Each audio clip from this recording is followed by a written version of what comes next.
Hi, I'm Dini. Welcome to my channel. Hai smart people, bertemu lagi dengan saya Dini dan Faris Mukadi. Di episode kali ini saya masih membicarakan tentang ketoprak, cerita pagelaran ketoprak gitu Pak. Bukan wayang orang, bukan tokoh wayang orang. Nah, kemarin kan sudah tentang Panji Asmarobangun, terus sampai punya anak yaitu Jayabaya juga. Ini saya mau tanyakan adalah tokoh dari Jayabaya. Sebenarnya siapa sih Pak? Itu rame banget sekarang tuh yang lagi heboh itu membicarakan tentang ramalan atau sabdo palonya Jayabaya. Nah, kita akan membahas tuh Jayabayanya ini gitu. Jayabaya itu sebenarnya itu siapa Pak? Wah, ya. Ya, dasari dulu ya, saya bukan sejarawan atau ahli sejarah. Ya. Saya pernah baca kalau Jayabaya itu adalah tokoh sejarah. Kalau membaca sejarah ya.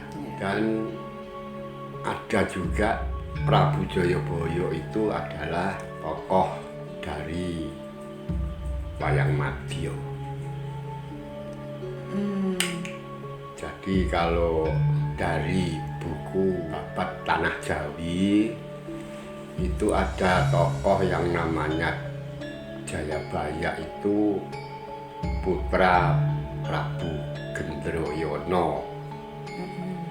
Gendroyono itu putranya Prabu Yudhoyaka, putranya Yudhoyono, si Yudhoyaka itu. Nah, Yudhoyono itu adalah putranya Prabu Parikesit. Jadi itu kan tokoh di dalam pewayangan. Betul. Tapi wayang yang sudah di bawah Parikesit itu biasanya disebut wayang Madya.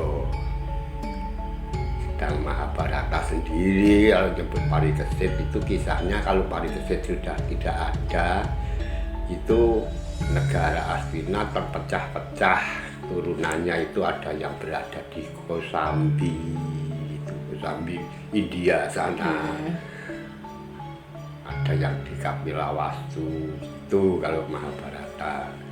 Tapi kalau Babat Tanah Jawi itu mungkin juga mengambil Mahabharata atau Bharatayuddha yang bahasa Jawa kuno. Oke. Nah, terus sekarang kalau kita baca sejarah itu ditulis di situ sejarah Kerajaan Kediri. Itu disampaikan atau dituliskan ceritanya itu dari Raja Erlangga yang membelah kerajaannya menjadi dua, satu Jenggala, ibu kota di Kauripan, dan Doho atau Panjalu itu di Kediri. Nah, setelah itu dibelah negaranya, Bu Erlangga terus naik menjadi seorang pendeta. Terus itu negara yang dibelah jadi dua itu ayem tentrem, tidak ada masalah apa-apa. Kemudian Prabu Erlangga itu meninggal pada tahun 1049 gitu. Nah, ini kerajaan Kediri dan kerajaan Jenggala itu terjadi perang. Rajanya pada waktu itu sudah putranya Jayengrono yang di Jenggala, yang tua itu, yang muda Jayanegara itu ada di Kediri. Itu pernah terjadi perang sehingga negara Jenggala bisa dikalahkan. Dengan sendirinya kekuasaan Jenggala berada di bawah kekuasaan Kediri.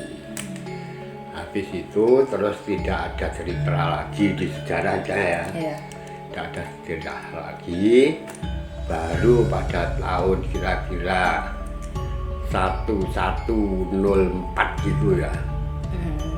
Nah, itu diceritakan raja-raja yang bertakhta di kerajaan Kediri.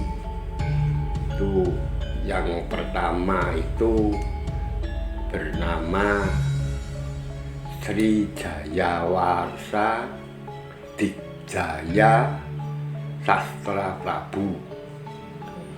Nah, itu kemudian digantikan oleh putranya yang bernama Kameswara atau Panji Nukartopati. Ya, Panji Kameswara lah. Nah, kemudian itu mempunyai istri atau permaisuri Dyah Kirana atau sebut saja Candrawirana dari Jenggala. Nah, kemudian itu mempunyai putra bernama Jayabaya. Jadi di situ ada Jayabaya di sejarah itu. Nah, kalau sekarang ada ramainya pementasan ketoprak atau pementasan apalah itu saya rasa dia memakai pakem atau patokan cerita itu tidak mungkin dari sejarah, karena sejarah hanya mengatakan raja pertama ini, kedua ini, tidak ada riwayat kesejarahannya si tokoh Jayabaya itu. Hanya menyebut namanya saja, tapi tidak ada cerita kisah hidupnya. Dan hanya disebutkan bahwa Raja Jayabaya itu waktu memerintah di Kediri itu bisa membawa keemasan kerajaan Kediri. Jadi bisa memperluas wilayahnya itu aja. Jadi yang sampai detailnya cerita atau wujud ceritanya nggak ada. Biasanya itu yang ada ya malah yang dari Babat Tanah Jawi itu ada ceritanya, tapi kan berbeda ini. Nah, ini kemungkinan ini kalau Jayabaya itu rame dipertontonkan atau di dalam pertunjukan itu mungkin pakai patokan cerita dua-duanya ini dioplos jadi satu, atau itu karangan dari para pengagum. Iya, pengagum si tokoh itu. Nah, pengagum Prabu Jayabaya yang bisa mengangkat keluhuran negara Kediri. Prabu Jayabaya itu adalah seorang raja yang bijaksana, sakti, dan penuh ilmu kesaktian atau ilmu kebatinan. Makanya bisa waskita, punya kawaskitan, bisa melihat dan bisa tahu kejadian yang belum terjadi. Ya, itu meramal. Nah, melihat itu masa depan. jadinya meramal gitu. Nah, itu jadi adanya yaitu Jayabaya yaitu yang di Babat Tanah Jawi itu. Jadi ya dari tidak adanya cerita kesejarahannya itu, saya dulu sebagai sutradara ketoprak itu pernah berusaha memperbanyak cerita dengan mengarang cerita tentang Jayabaya, tapi untuk pagelaran, hanya kebutuhan pentas hanya saja. kebutuhan pagelaran, tidak merubah sejarah, tidak enggak. Itu jadi saya otak-atik itu. Saya dulu pernah menceritakan lahirnya Prabu Jayabaya. Nah, tahu lahirnya Sri Mapanji Jayabaya. Nah, itu aja yang saya ceritakan ya. Ya, oke. Ya, soalnya ndak ada ceritanya yang sejarah atau dongeng yang dikatakan meramal dan sebagainya itu bukan yang dari Babat Tanah Jawi. juga bukan dari Sejarah. sejarah. Jadi itu dari pengagumnya Jayabaya itu. Jadi yang jelas tentang kebatinannya yang pasti diangkat, soalnya orang-orang yang mengagumi Jayabaya itu tidak lepas dari sifat Jayabaya yang waskita, sifat Jayabaya yang adil, makmur, dianggap sebagai titisan dewa. Oke. Nah itu kalau cerita yang saya buat dulu, saya mulai adegannya itu dari Prabu Kalmasoditya. Prabu Kalmasoditya itu raja dari kerajaan Wengker Daksina. Ya kalau sekarang disebut Wengker Kidul. Iya. Nah, itu bersama kerabatnya ceritanya mengadakan sesaji tantra untuk mendatangkan dewa dan dewi ya, yang punya kekuasaan bisa membantu. Sesaji tantra itu dilakukan di pantai Laut Selatan. Oh, iya. Gitu. Karena Wengker Kidul itu kan dekat dengan pantai itu. Iya. Nah, terus selama sesaji itu benar kedatangan seorang dewi yang ditanyakan mengaku bahwa dirinya adalah Ratu Lelembut Tanah Jawa yang disebut Cahya Sweda Darmastuti. Itu adalah putri dari Dahyang Semoro yang ada di Sunyaruli. Alam Sunyaruli itu alam lembut, alam halus.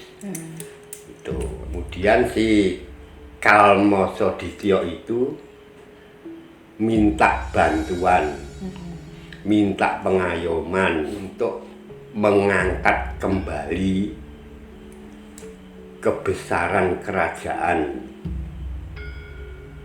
Wengker Daksina yang dulu pernah dihancurkan oleh Prabu Jayawarsa Digdaya Sastra Prabu dari Kediri. Nah, itu sudah dibangun lagi oleh Kalmasoditya itu, dan sekarang ingin mengangkat kebesaran kerajaannya kembali. Satu itu, kedua dia punya keinginan untuk membalas, Si Jayawarsa itu. ya, membalas kehancuran kerajaannya kepada Raja Kediri. Itu dua itu. Yang ketiga kalinya, karena ada bisikan dewa kepada para brahmana dan kepada orang yang dekat dengan kedewaan, itu ada berita gitu ya, bahwa permaisuri kerajaan Kediri akan melahirkan Satrio Piningit titisan dewa. Tuh. Oke. Nah gitu. Nah ini karena itu adalah titisan dewa yang akan lahir, maksud si Kalmasapodho itu untuk mengambil kewibawaan itu akan memboyong Dewi Kirana atau Dewi Candrakirana, permaisuri Raja Kediri, Panji Kameswara. Nah itu akan memboyong ke negerinya agar titisan dewa itu lahir di situ. Jadi terkena sawah pendungane. Iya. Itu kabeh semua jadinya bisa mengangkat derajat kebesaran dan kewibawaan negaranya yang baru dibangun kembali itu. Si Cahya Sweda itu mengatakan, saya mau membantu ya untuk mengangkat kembali kebesaran atau kejayaan negerimu. Tapi saya tidak bisa membantu kalau kamu, umpamanya gitu ya, kalau kamu melanggar atau melawan takdirnya para dewa gitu. Jadi negara Kediri ini bisa berwibawa, bisa besar dan lain sebagainya, itu dibeli dari Dharma Baktinya gitu. Jadi kalau itu jadi besar negerinya, itu berarti sudah menjadi takdir atau kepastiannya para dewa. Itu kalau kamu melanggar itu, saya tidak bisa membantu. Maka dari itu saya akan tetap membantu kalau memang kamu ingin mengangkat derajat itu, tapi jangan melanggar takdirnya dewa. Dewi Cahyo Sweda menghilang lagi. Lah ini ribut. Bagaimana nggak bisa membalas dendam kalau gitu, nggak boleh gini. Nah, terus bapaknya si Kalmoso Dityo itu yang bernama Resi Kalmoso itu memberi saran, ya sudah sekarang dua-duanya dikerjakan saja. Satu, membalas menaklukkan kerajaan Kediri. Kedua, harus bisa memboyong permaisuri Raja Kediri agar satria titisan dewa itu lahir di sini. Tuh, oh iya kalau begitu sudah kita kerjakan saja. Mereka persiapan dan lain sebagainya sampai dengan berangkat. Tuh, adegan selanjutnya ini kita tinggalkan perjalanan mereka itu, kita melihat dari kerajaan Kediri. Kerajaan Kediri itu rajanya kan Sri Panji Kameswara bersama permaisurinya Diakirono atau Condrakirono.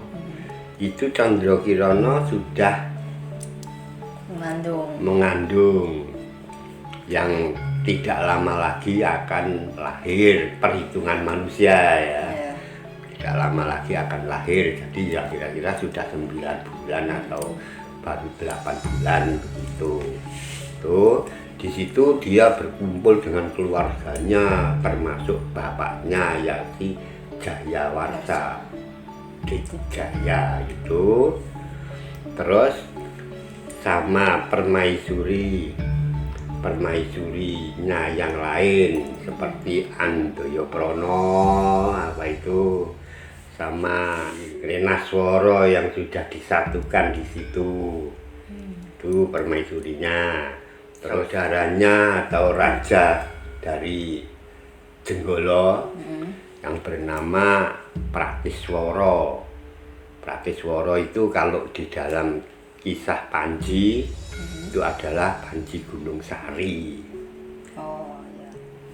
Raja Kediri itu punya keinginan nanti kalau putranya bisa lahir akan dijadikan Yuwaraja, ya calon raja atau raja muda ya. Terus ini ada berita lagi dari para pendeta bahwa ada bisikan dari dewa, ada sabda dewa bahwa sang permaisuri akan melahirkan satrio piningit titisan dewa. Maka harus dijaga dengan baik, disambut dengan baik kedatangannya titisan dewa itu.